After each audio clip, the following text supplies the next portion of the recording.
Thousands of Haitian refugees might soon have to go back to their native country. That is, if the U.S. government decides against another extension for their protected legal status. The status was granted after a severe earthquake in 2010 that was followed by new setbacks for recovery.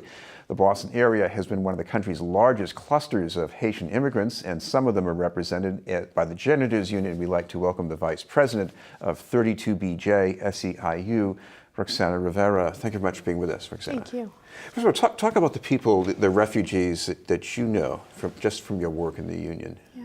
So we represent security officers, and many come from Haiti, have family here, and whole communities, and they're very concerned not only about themselves, but as far as their whole family and communities, how they're going to be impacted by the fact of having to uproot and go back to Haiti, where really they've been, they're going to need to consider being separated from their families immediately here in order to be able to go back. And so it is very disruptive to the community here, but it's also going to have a great impact for folks in Haiti, because when the 2010 earthquake happened, there was a cholera outbreak, and now folks have been helping their families in Haiti recover from that drastic events, and it'll be very difficult for Haiti itself to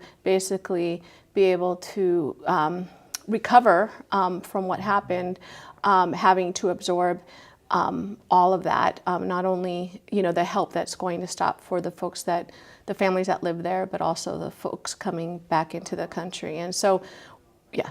I heard of the national figure, something like 50,000 people? Yes, 50,000. And like you said, Boston is, the third most Haitians live here outside of New York and Miami.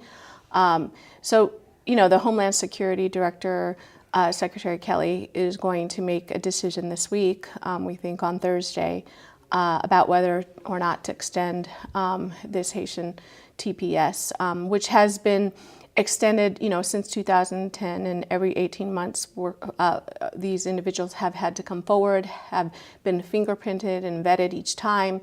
So it is very disturbing, and we think it's wrong to not consider having folks be able to maintain their status here in this country. What is the name for the term says it's supposed to be temporary, but if you were to send all of these people back to Haiti, what about their chances of being able to pick up and carry on and support themselves?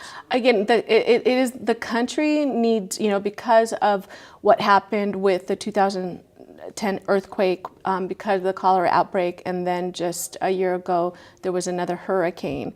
It's going to take years for the country to recover, and so it is very hard for families just to uproot and leave and go back to a country that still needs time to recover. And so what the Haitian community itself is asking for is that they at least, look to extend for another 18 months. And in that time, it gives the Haitian government more time to actually prepare for having all these folks come back into the country potentially, or even the lack of support that they're going to have with the families that have been receiving support from folks here in this country. This is BNN News. We're talking with Roxana Rivera from 32BJ SEIU. Roxana, talk about what's been happening with these refugees since they've been here in the United States, because we're talking about maybe 7 years, and maybe they've formed families, they've had children born here. What does that mean? Yes, I mean, folks have had, obviously, they've been, raising families here. They've been working.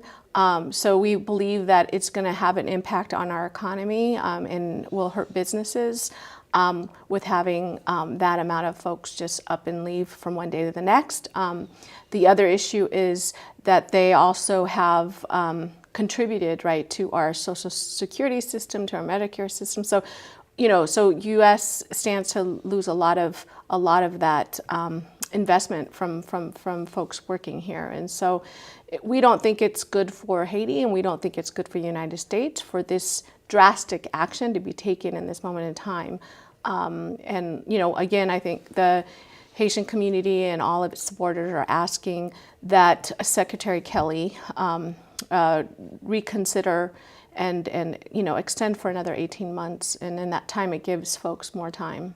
Now, there are also reports about the administration in Washington looking at this population to determine how much of a threat they are to public safety. I mean, is there anything to indicate they're any worse than any other bunch of people? No, and again, what folks don't understand is the process there already is a strong vetting process. Like, the folks have to come forward every 18 months, and they have to get fingerprinted, and they have to go through a process to basically extend their individual TPS for the next term or cycle. So there's already a built-in in the system here to make sure that they're extending folks that basically are doing the right thing and just here in our communities. Well, I know this has aroused concern in the Haitian American community, but many others, the labor movement, such as yourself, and you have an event coming up this week.